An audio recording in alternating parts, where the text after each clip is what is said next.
Have you ever wandered into the kitchen, opened the fridge door, and found yourself staring at the milk as if it might remind you why you came? Then chuckled, well, there goes another senior moment. We all do that now and then. But imagine those lapses multiplying like sneaky weeds, cropping up more often, tugging at your confidence each time. That quiet worry is exactly why we're here tonight, shining a gentle light on 7 early warning signs of cognitive decline, signals you can spot sooner so you can act sooner and keep your mind as trustworthy as your oldest friend.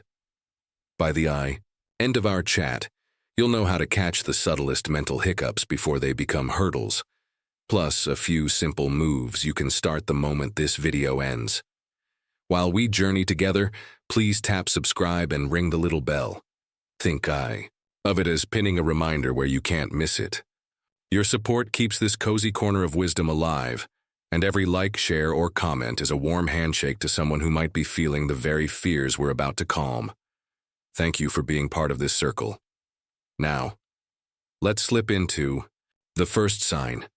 Picture gentle but persistent forgetfulness quietly nudging daily life off balance.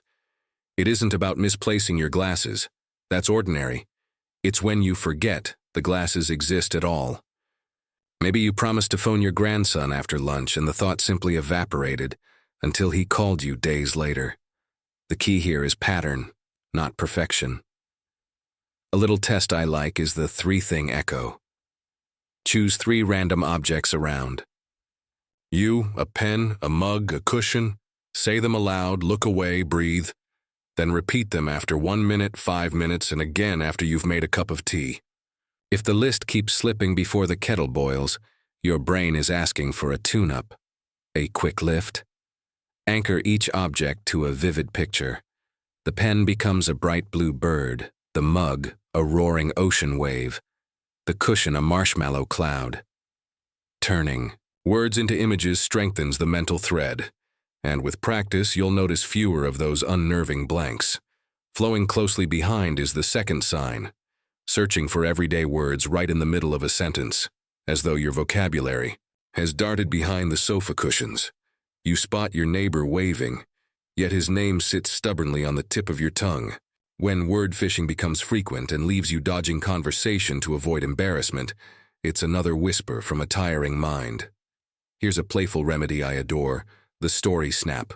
Take a quick photo of something simple, perhaps your morning toast. Spend 30 seconds spinning a mini story aloud. This toast sailed across the buttery sea to the island of strawberry jam, sprinkling sensory words, crunchy, golden, sweet. The exercise nudges language pathways awake and reconnects them with imagination, making everyday names and nouns easier to reel in when you need them. Notice how these first 2 signs glide into life almost unnoticed. Keep that gentle awareness beside you like a loyal dog, ever watchful yet comforting, and we'll continue unwrapping the remaining signals together very soon. Feel that calm alertness settling in like a faithful old hound at your heel? Good, because the next sign loves to slip in when we're not looking. It begins with losing track of time and place in ways that feel stranger than the usual. What day is it again? Shuffle we all joke about on holiday mornings. Instead, imagine stepping out to water the roses and suddenly blinking at the street as if it belongs to someone else, or finding yourself unsure whether it's spring or late autumn, even though the maple in front yard is shouting its color. The mind's internal compass can grow foggy when nerve pathways start misfiring, and that fog often lifts only after a friend's gentle prompt or a glance at the calendar. To keep your inner map polished, try the anchor and glance habit. Each morning before you put on slippers, say out loud the date, the season, and one plan for the day. It's Tuesday, early summer. I'll call Elaine after lunch. Then look out a window and name one detail that proves the season, like fledgling birds on the feeder or the way sunlight fans across the driveway. Speaking the facts, plus spotting a physical cue, tethers time and space together in your hippocampus, the part that loves concrete evidence. Do it again at dusk, swapping the window view for a short stroll to the mailbox. Repetition teaches the brain to reach for orientation automatically, just as fingers find light switches in the dark. Another signal often hides in plain sight. Faltering judgment. We're talking about choices you used to breeze through, deciding when to replace worn tires, weighing whether that too-good-to-be-true phone offer is a scam. Yet suddenly, every option feels wrapped in fog. Maybe you notice grocery cashiers counting your change more often, or a loved one whispers, "Are you sure that charity is real?" Trouble here isn't about intelligence. It's about the brain's braking system losing some grip, letting impulses roll a little too freely. Strengthening that brake is both simple and empowering. I use what I call the question trio. Before acting, I ask, does this need a second brain, someone I trust, before I decide? Do I have all the facts, or am I guessing?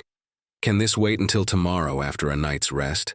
Saying those three aloud slows the emotional gust long enough for reason to catch up. Keep a small card with the trio in your wallet or taped near the telephone. Over time, the ritual becomes second nature. You'll find yourself pausing before clicking links or handing cash to strangers, just as you instinctively check mirrors before changing lanes. Notice how orientation and judgment weave together. Knowing where and when you stand gives every choice firmer ground. Practicing both habits daily feels a bit like sweeping the front porch. The work is light, yet everything looks brighter afterward. Most important, these small surveys of your mental landscape replace worry with curiosity. Instead of fearing a slip, you become the calm gardener. Pruning a stray vine here, watering a thirsty bloom there, each act a promise to the mind that you're listening and ready to help. Keep that gentle gardener's posture, breathe in the confidence of practice, and let the next moments unfold naturally. Sometimes, even with the porch swept clean, a quiet stillness settles in, a kind that feels less like peace and more like the engine idling long after the keys turned. That brings us to another sign. Shrinking initiative. Maybe you once woke eager to prune roses or plan the grandkids' visit, yet lately the simplest task sits untouched, as though wrapped in invisible lead. It's not laziness. It's the brain's spark plugs misfiring, letting motivation drift farther out of reach. Here's a gentle rescue I lean on. Pair every duty with a micro-pleasure. If the laundry basket glares from the hallway, promise yourself a favorite song while folding the first shirt. If a bill needs paying, brew a fragrant cup of tea before opening the envelope. By hitching a tiny joy to each chore, you coax dopamine, the brain's go juice, back into circulation. Over time, the spark reignites. You'll notice the roses seem to call your name again instead of whispering, "Maybe tomorrow." Closely related is struggling with familiar routines, our sixth sign. It creeps in softly, turning a trusty recipe into a maze of misplaced steps or making the TV remote look like a puzzle from another planet. One evening, I caught myself rereading the oatmeal box twice because the measurements slid off the page like water. When that happens, the trick is to break the task into a clear, visible path. Take sticky notes, bright yellow works wonders, and place them where each step begins. One on the saucepan, one on the measuring cup, one on the spice jar. Write only a single action on each note, nothing more. The color cues lift the burden from working memory and let your hands glide forward without the mind wading through fog. Grandkids think it's silly fun, and soon you'll find you can peel the notes away, muscle memory refreshed and ready to steer solo again. Notice how low, drive-entangled routines can form a loop. No energy leads to unfinished chores. Unfinished chores dim energy further. Interrupt that loop with tiny victories. Set a 3-minute sand timer and tackle one bite-sized task before the last grain falls. Wipe a single counter, water one plant, jot one postcard. When the sand stops, congratulate yourself aloud. That spoken pat on the back tells the brain, momentum achieved, nudging it to cue the next small win. Like stacking toy blocks, those quick triumphs rise into sturdy towers of confidence. Keep breathing easy. Feel the lift in your chest each time you claim even the smallest success. That airy feeling is your signal we're still on course, gently steering through the maze together.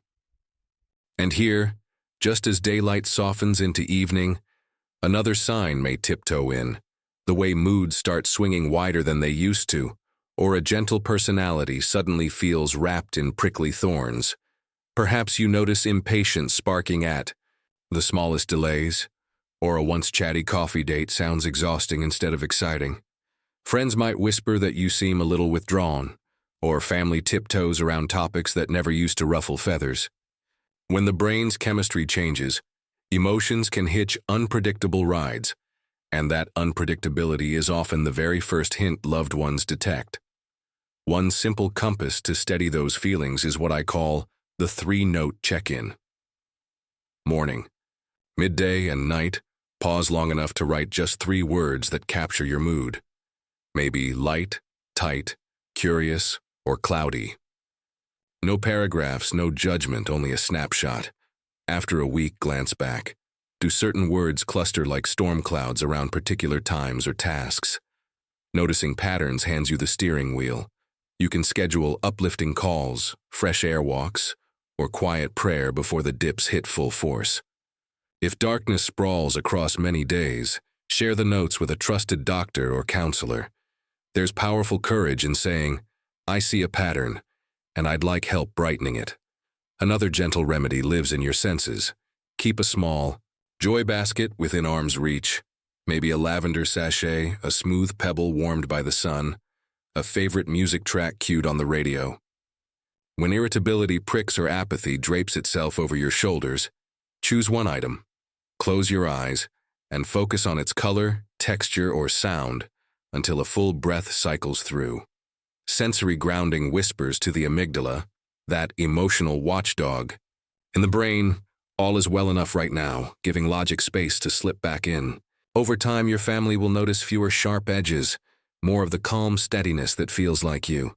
If you've counted along, that brings us to 7 subtle signals: memory gaps that linger, words that dodge, orientation that blurs, judgment that wobbles, drive that stalls, routines that tangle, and moods that misbehave. The good news wrapped in all this is that awareness itself is medicine. With each sign, you've practiced a tiny skill: linking images, spinning playful stories, anchoring date and season, posing 3 clear questions, pairing chores with pleasure, mapping steps with sticky notes, and tracking feelings in 3-word snapshots. None takes more than a few minutes, yet each trains the brain like a well-loved garden. Prune a bit here, water a bit there. Watch resilience bloom.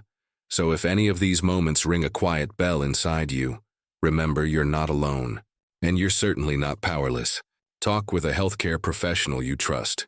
Share what you're noticing. And invite allies, family, friends, community to walk this proactive path with you. Small, consistent acts forge sturdy bridges over the gaps, and every step you take today is a gift to tomorrow's self. Thank you for giving me your precious time and trust. If our conversation sparked insight or comfort, please tap like. Share the video with a friend who might need the same reassurance, and join our circle by hitting subscribe and that little notification bell. Your stories in the comments turn this channel into a living library of wisdom. I can't wait to read them. Until our next chat, keep those senses open, breathe kindness into your thoughts, and remember, your mind is still a wondrous place, worthy of care, curiosity, and endless hope. Here's to living brightly at every age.